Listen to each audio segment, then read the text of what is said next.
Hello and very warm welcome to this special coverage of General Elections 2014 on Times Now. We are speaking from Ahmedabad. This is a special show called Poll Pulse, where we are trying to get the flavor and mood of the nation as we roll into these general elections with a little regional twist as well. And that is why we have traveled to other cities and now we are in Ahmedabad. Just to give you an idea as to what is the format, we have two candidates from a constituency of Ahmedabad, then two independent panelists, and a select audience that would be asking questions and participating in this debate, which is called Poll Pulse. And let's hit the road running. I will introduce you the panel. From the first, Mr. Vidyut Joshi. He is a noted sociologist and a professor emeritus with a private university here in Ahmedabad. Then we have Congress candidate from Ahmedabad East seat, Himmat Singh Patel. He is a senior leader of the party and has been a mayor of Ahmedabad in early 2000s. Then we have the BJP's candidate, Mr. Paresh Rawal. His name needs no introduction. And then another independent panelist, Mr. Ajay Umat. He is senior editor of Times of India. So let's start this whole debate. I will throw the floor open, but before that, I would need just one elaboration from Rawalji.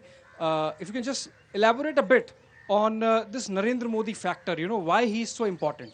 मैं समझता हूँ कि नरेंद्र मोदी, क्योंकि I am rank new कमर, ये मेरा पहली entry है and मैंने जितना बाहर से जो देखा है, जो समझा है, वो हिसाब से, और जितना कांग्रेस वालों को देखा है, समझा, बाकी की जो भी party, I am not going to name names, तो मुझे लगता है कि मोदी साहब ने जो काम किया है, जिस इरादे से काम किया है, विदाउट बीइंग करप्ट एंड जो वोट बैंक पॉलिटिक्स में नहीं मानते, ये जो मोटे मोटे जो मुद्दे हैं उसको लेकर जो काम हुआ है, उसको देखते हुए मुझे लगता है कि जो भी यंग है और जो भी हमारी उम्र के जो हैं वो सब मोदी के साथ जुड़ना पसंद करेंगे. और we don't see any other leader on the other side. एक तो वो भी बहुत बड़ी कमी है, वहाँ पे कोई विजनरी है ही नहीं, कोई लीडर ही नहीं है वहाँ पे. और जो मुझे लगता है कि जो लीडर थे उनको प्रेसिडेंट बना दिया गया है, तो वहाँ कोई लीडर है ही नहीं. हमारे पास है लीडर मोदी साहब, क्योंकि वहाँ पे लीडर नहीं है उसको ध्यान में रखते हुए नहीं, क्योंकि मोदी साहब की अपनी ताकत की वजह से भी वो एक लीडर है. तो ये जो सारे मुद्दे हैं उसको लेकर मैं प्रभावित हुआ हूँ. आई विल आस्क हिम्मत सिंह जी, आपका अनुभव है इतना सारा अहमदाबाद में काम करने का, पर उसके बाद भी एक जो देश में मोदी वेव जिसकी बात चलती है, उसके कारण ऐसा लगता है कि उसको इतनी शायद इम्पोर्टेंस ना मिले. तो आप किस तरह से उस फैक्टर को देख रहे हैं कि आप यहाँ के पुराने होने के बाद भी आपको कोई एडवांटेज नहीं है? देखो, मोदी जी ने एक इस देश में, जैसे बिजनेस के अंदर हम कोई प्रोडक्ट को बाज़ार में रखते हैं और बाज़ार में जब प्रोडक्ट रखते हैं उसका हम मार्केटिंग करते हैं, इस तरह से उन्होंने अपना एक मार्केटिंग सिस्टम डेवलप किया है. और वो आज से शुरू नहीं हुआ, पिछले जब से वो मुख्यमंत्री बने हैं, जब से उन्होंने अपनी मार्केटिंग की शुरुआत की है, तो स्वाभाविक तरीके से जो एक मार्केटिंग सिस्टम जो उनका है, वो मार्केटिंग सिस्टम के अंदर वो जो अपनी बात जो रख रहे हैं और उस बात को रखने के अंदर कुछ अंश तक वो सफल गए. लेकिन रियलिटी जो है वो कुछ और ही है. आज मैं आपको गुजरात के अंदर मैं बात करूं कि 10 लाख से ज़्यादा शिक्षित बेरोज़गार हैं, जिनको गवर्नमेंट के रोज़गार विभाग में जिनके नाम लिखे हुए हैं. अभी कुछ दिन पहले कुछ तलाटियों की नौकरी की जगह निकली थी, 1800 जगह निकली थी. उसमें गवर्नमेंट के पास 13 लाख अर्जियाँ आई, 13 लाख अर्जियाँ आई. उसके अंदर भी काफ़ी प्रॉब्लम्स हुए, करप्शन वगैरह भी काफ़ी हुए, न्यूज़पेपरों में भी काफ़ी वैकेंसियाँ रद्द हुई. इसी तरह से हमारे यहाँ लोगों को जो रोज़गार मिलना चाहिए, हाउसिंग रेसिडेंस लोगों के मिलने चाहिए, आरोग्य जो हेल्थ जो सर्विस है, जो middle class lower middle class के जो लोग हैं उनको जो हॉस्पिटलों के अंदर जो सर्विसेज मिलनी चाहिए. ये आदमी को जीने के लिए क्या चाहिए? रोटी, कपड़ा और मकान. ये तीनों चीज़ के अंदर आज यहाँ 6000 से ज़्यादा किसानों ने आत्महत्या की हैं, 16000 बच्चे मिसिंग हैं. कानून और व्यवस्था को देख लो, 16000 बच्चे मिसिंग हैं, 6000 से ज़्यादा किसानों ने आत्महत्या की हैं. तो जो यहाँ लाखों की तादाद में स्मॉल स्केल इंडस्ट्रीज जो है वो बंद पड़ी है, और आप एक गिने चुने उद्योगपतियों के लिए नीतियाँ बनाते हैं, कानून बनाते हैं, और सामान्य आदमी के लिए जो पॉलिसी बननी चाहिए, उनको जो फ़ायदा कॉमन मैन के लिए जो सरकार होनी चाहिए वो बिल्कुल नहीं है. उनका एक झूठा मार्केटिंग है और वो मार्केटिंग चल रहा है और वो झूठ बिक रही है. Do you see it real just marketing, or is it a mix of marketing and real delivery of governance? See, marketing is on with all the parties, not that only BJP is doing marketing. Congress has also its marketing strategy. AAP has a marketing strategy. but marketing strategy of BJP seems to be stronger, number one. Number two, it's also a matter of regional culture. See, Gujarat has a very heavy business culture. Given this business culture, Modi played upon this business culture to bring it out, which may not be brought out in Bengal, which may not be brought out in Assam, but it could be brought out in Gujarat. So he has a better marketing strategy. Rightly, there are problems, not that there are no problems. We have made problems, we have made progress, but at the same time, our human development index, as per government of Gujarat record, is very weak. So development brings differentiation, and that differentiation has been brought out. Now it is up to the government to repair that differentiation. My question for Mr. Paresh Rawal.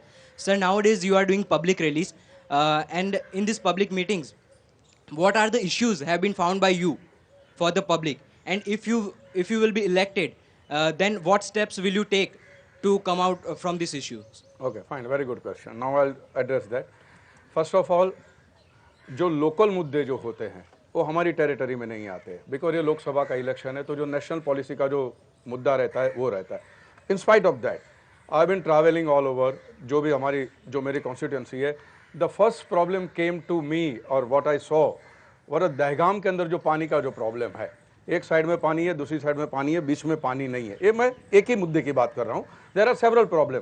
तो मेरी प्राथमिकता ये रहेगी कि when I go to संसद, if I go to संसद, तो जो 8 किलोमीटर का जो जमीन का टुकड़ा एक्वायर करना है for the canal to flow, वो मेरी प्राथमिकता रहेगी, क्योंकि मैं समझता हूं कि पानी का प्रॉब्लम तो अपने जीवन की जरूरियात है. तो ये मेरा मुद्दा है एक.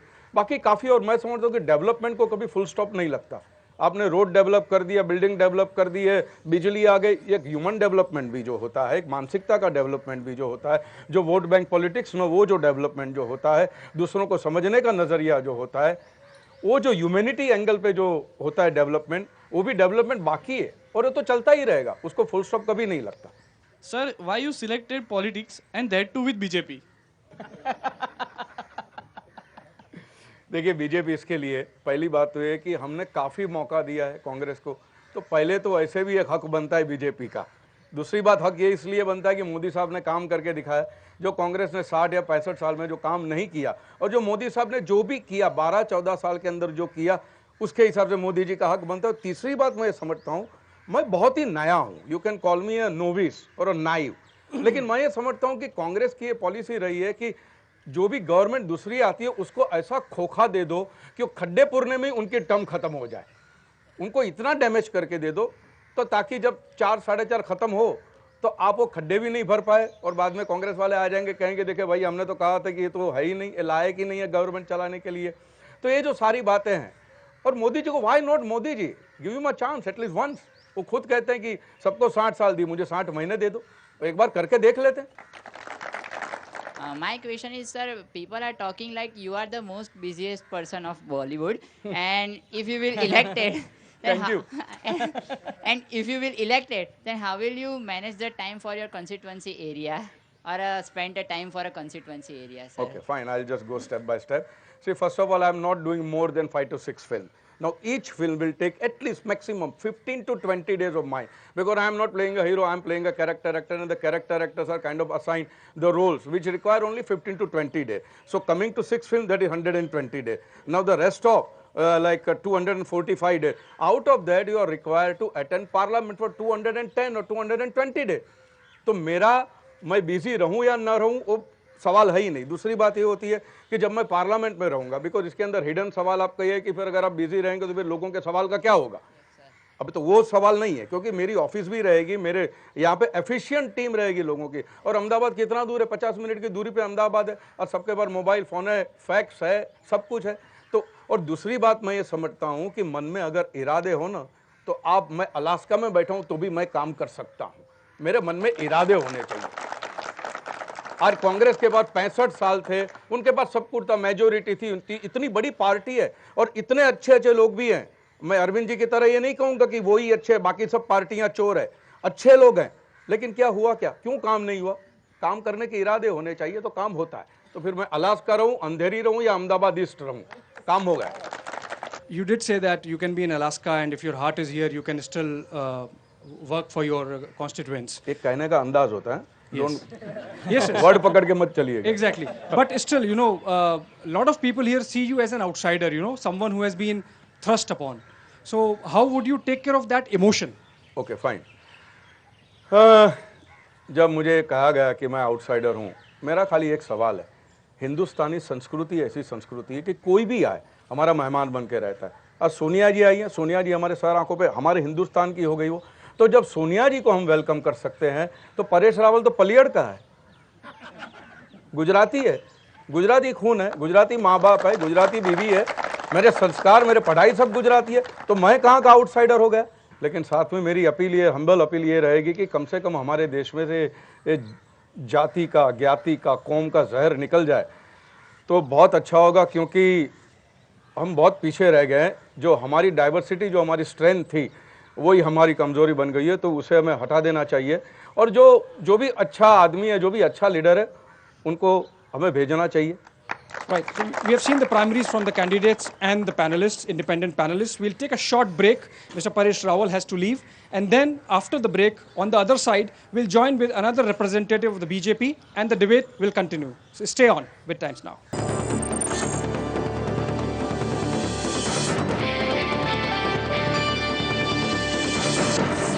Now we are into the second half of the debate. On the side of BJP, we are joined by panelist Mr. Dr. Hemant Bhatt.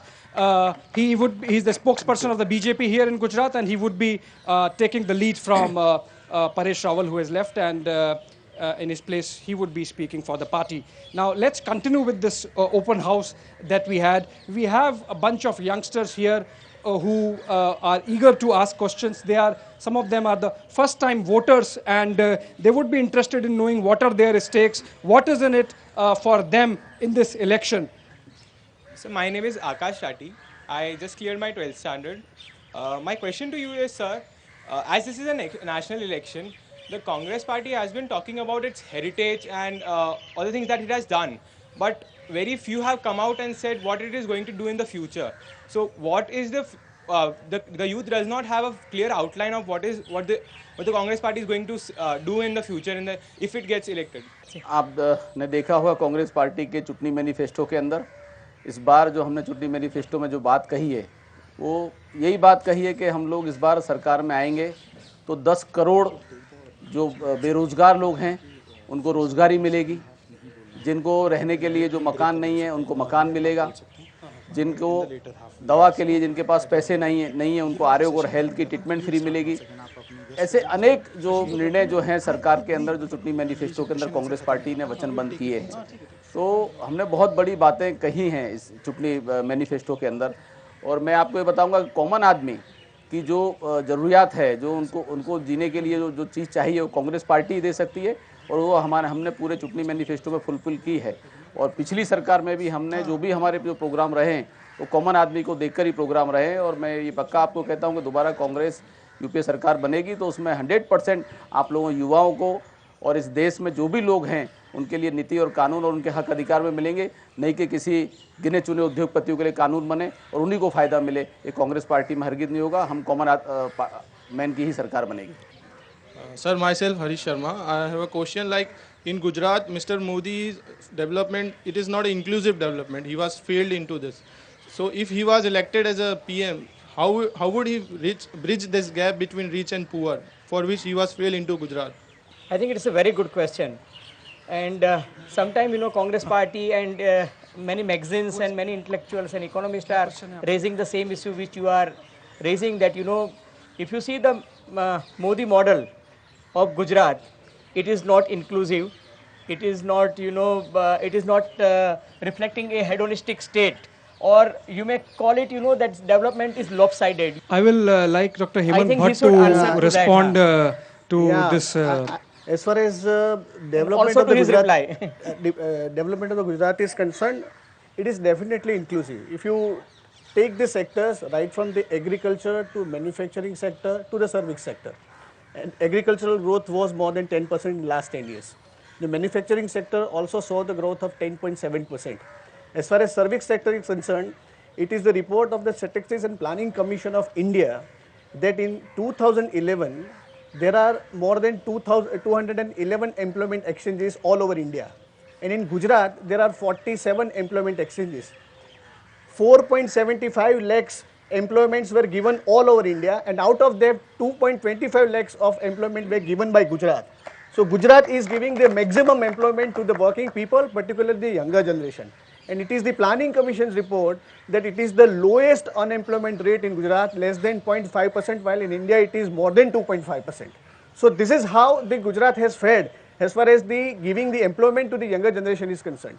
As far as manufacturing sector is concerned, the growth of India is less than minus 2.9, while it is plus 10.7% in Gujarat. Hello, sir. My name is Manglika and I'm studying English Honours. My question to both the parties is that each party is propagating itself on a particular slogan, like Congress is talking about teamwork, Har Haath Shakti, and BJP is talking about Modi's Sarkar, that is one man's power. So we as the upcoming youth, the people who are going to vote now, want to know that how each of these principles of both the parties can be beneficial to provide a better government. See, as far as BJP is concerned, for us, this kind of a slogan is not new. When Shri Atal Bihari Vajpayee was our biggest leader and he was having at the helm of the affairs of the party, we were having the slogan, Ab ki Bari Atal Bihari. Now, when we have projected Shri Narendra Bhai as our prime ministerial candidate, we feel that it should be a kind of a message to the society through which we can instantly connect with each and every section of the society, and that's how the Ab ki Bar Modi Sarkar slogan has come up. By this slogan, what we mean to say to the society is that we want to give you a leader who is having a clear vision, who is having a clear-cut policy, who is a strong leader and who can guide this country from this turbulent path to a path of peace, unity, prosperity. Sabka Saath, Sabka Vikas, Ek Bharat, Shrestha Bharat. My question to the Congress party is, what qualifications does Rahul Gandhi have, apart from his surname, to be made the undeclared prime ministerial candidate of the party? देखिए, पहली बात तो ये बताऊं मैं कि उन्होंने कभी ये नहीं कहा कि मैं प्रधानमंत्री का कैंडिडेट हूं। इस देश में कांग्रेस की जब सरकार रही, नरसिंह राव भी प्रधानमंत्री रहे, 10 साल से मनमोहन सिंह जी प्रधानमंत्री हैं, वो कभी भी उन्होंने अपने आप को प्रधानमंत्री कैंडिडेट तरीके से डिक्लेयर नहीं किया। उन्होंने ये कहा मैं इस देश की सेवा करने के लिए आया हूं, इस देश में छोटे से छोटे व्यक्ति के लिए कानून बने, उसका हक अधिकार मिले, उसको न्याय मिले और मैं उनकी सेवा करता रहूं। फिर उन्होंने ये कहा इस देश में संसद में जो लोग चुन के आएंगे, ये देश की हमारी एक प्रजातंत्र की सबसे बड़ी जो ताकत है वो लोकशाही है, और वो कांग्रेस पार्टी के अंदर है। कांग्रेस पार्टी डिक्टेटरों की तरह के काम नहीं करने वाली है। कांग्रेस पार्टी ने ये कहा कि जब हमारे संसद चुन के आएंगे और वो संसद डिसाइड करेंगे इस देश का प्रधानमंत्री कौन होगा, नहीं कि कोई एक व्यक्ति डिसाइड करेगा। भारतीय जनता पार्टी के अंदर निर्णय कोई और लेता है और पावर में कोई और आता है। ये हमारी कांग्रेस पार्टी की विचारधारा में नहीं है। Then I'll add one sentence only. Please, one. Then only Sanjay Baru says that it is an accidental prime minister controlled by the remote control from 10 Janpad. One minute. Yes. एक बात बता, who is this Sanjay बारू? ये है कौन? एक काम करने वाला, वहां पर एक नौकरी करने वाला सरकारी अधिकारी। But he's a witness. मेरी बात सुनो। नहीं, एक नौकरी करने वाला सरकारी अधिकारी, जब तक उसने वहां नौकरी की, वहां काम किया उसने, जब तक तो उन्होंने अपना फर्ज कभी नहीं निभाया। आज जब उन्होंने वहां से अपनी नौकरी छोड़ दी और एक पुस्तक लिखी और वो पुस्तक की इनकम करने के लिए, एक व्यवसाय करने के लिए, एक हीन प्रकार का इस तरह का उन्होंने एक षड्यंत्र करके एक पार्टी को बदनाम करने की कोशिश की है। आज 10 साल के अंदर इस देश में, मैं मानता हूं पूरी दुनिया में एक ऐसे प्रधानमंत्री दिए, किसी की सरलता को कमजोरी मत समझो। मनमोहन सिंह जी 10 साल तक प्रधानमंत्री रहे हैं, आज तक इस देश में कोई 10 साल तक प्रधानमंत्री रहा है? Because the issue of Sanjay Baru's book has come, a youngster has a question actually on that issue. Not even Sanjay Baru, that coal secretary advisor Parekh sir, Just today and also that T. Subramaniam sir, all the ex-secretary of PMO are saying that the real power examined by the Sonia Gandhi. देखिए, इस देश के अंदर एक बहुत बड़ी समस्या है।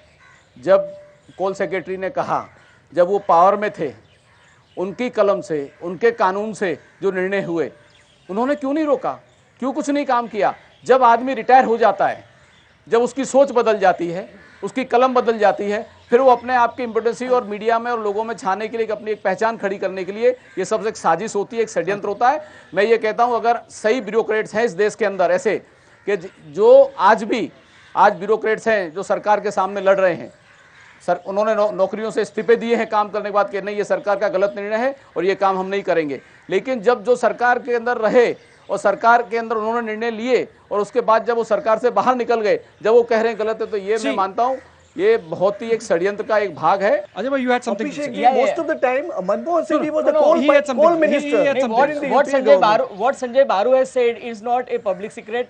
Everybody knows, that there is a remote control in 10 Janpad, and that is not only in Congress party. Right. Mrs. Sonia Gandhi is governing, and Mr. Manmohan Singh was acting as per the tune of Mrs. Sonia Gandhi. Right. At the same time, I am saying that it is Rashtriya Swayam Sevak Sangh who is also, BJP leaders has to dance as per the tune of Rashtriya Swayam Sevak Sangh also. It is they who decide whether Mr. Advani will contest from Gandhinagar or not. I will come to both the parties have no democratic inside their party, and both the parties are run by some remote control. This was Ahmedabad edition of Poll Pulse, getting you a flavor from Gujarat. We have been traveling to other cities and we'll continue to do so to bring to you the national mood as the elections roll out till the results are out on May 16th.